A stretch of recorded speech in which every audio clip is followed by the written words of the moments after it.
సంగారెడ్డి జిల్లాలోని అందోల్ పుల్కల్ మండలాల్లో పోలీస్ నిఘా వైఫల్యం కొట్టొచ్చినట్టు కనిపిస్తుంది. రాత్రిళ్లు తూతూ మంత్రంగా నిర్వహించే పోలీస్ వారి పెట్రోలింగ్ బాధ్యతారహితంగా కొనసాగుతుందనే ఆరోపణలు వినిపిస్తున్నాయి. రాత్రి వేళల్లో పోలీస్ గస్తీ లేకపోవడంతో యువత చెడు వ్యసనాలకు బానిసలుగా మారి పెడదారిన పడుతున్నారు.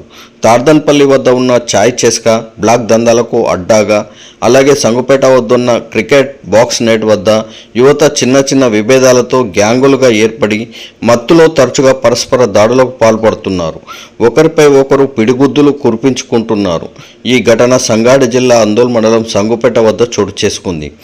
సంగారెడ్డి జిల్లా అందోల్ పుల్కల్ మండలాల్లోని 161 హైవేపై అర్ధరాత్రులు పోలీసులు టైంపాస్ పెట్రోలింగ్ నిర్వహిస్తున్నారు.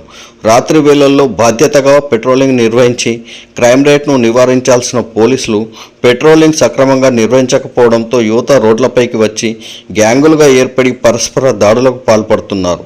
అందోల్ మండలం సంగుపేట వద్ద ఉన్న క్రికెట్ నెట్ బాక్స్ వద్ద యువకులు రాత్రి 8 గంటల నుండి ఉదయం తెల్లవారుజాము వరకు క్రికెట్ ఆడుతున్నారు. మరికొందరు చాయ్ తాగే నేపంతో మత్తులో వచ్చి కూర్చుంటున్నారు. ఈ క్రమంలోనే గ్యాంగులుగా ఉండే గ్రూపుల మధ్య చిన్న విషయాలకు మాట పెరిగి విభేదాల కారణంగా దాడులకు పాల్పడుతున్నారు.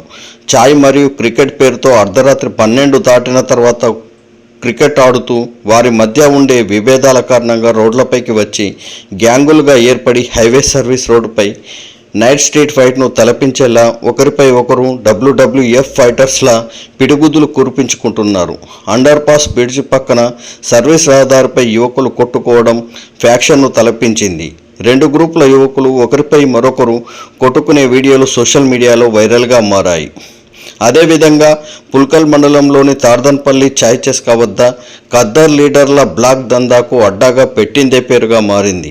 అక్కడ చాయ్ కప్పులు ముందు పెట్టుకుని కూర్చునే ఖద్దర్ లీడర్లు తమ కమ్ను సైగలతో వారి చీకటి దందాలు కొనసాగిస్తారు. కానీ ఇదంతా చూసేవారికి చాయ్ తాగడం కోసం వచ్చినట్లుగా అనిపించినా అక్కడ జరిగే చీకటి దందా ఎవరికీ అర్థం కాదు. అంతేకాకుండా మద్యం, గంజాయి తదితర చెడు వ్యసనాలకు యువత బానిసలుగా మారుతున్నారు అనే విమర్శలు కూడా వినిపిస్తున్నాయి. రాత్రి 12 తర్వాత హైవే పక్కన ఉన్న రెస్టారెంట్, హోటళ్లతో పాటు 10 దాటితే పట్టణంలోని హోటళ్లను, దుకాణ సముదాయాలను మూసివేయించాల్సిన పోలీసులు పెట్రోలింగ్ సక్రమంగా నిర్వహించకపోవడంతో క్రైమ్ రేట్ పెరుగుతుందని స్థానికులు చర్చించుకుంటున్నారు. ఇది ఇలాగే కొనసాగితే సంగుపేట క్రికెట్ నెట్ బాక్స్ అలాగే చాయ్ చెస్కా గ్యాంగ్ వార్లను తలపించే అడ్డాలుగా మారే అవకాశం లేకపోలేదు.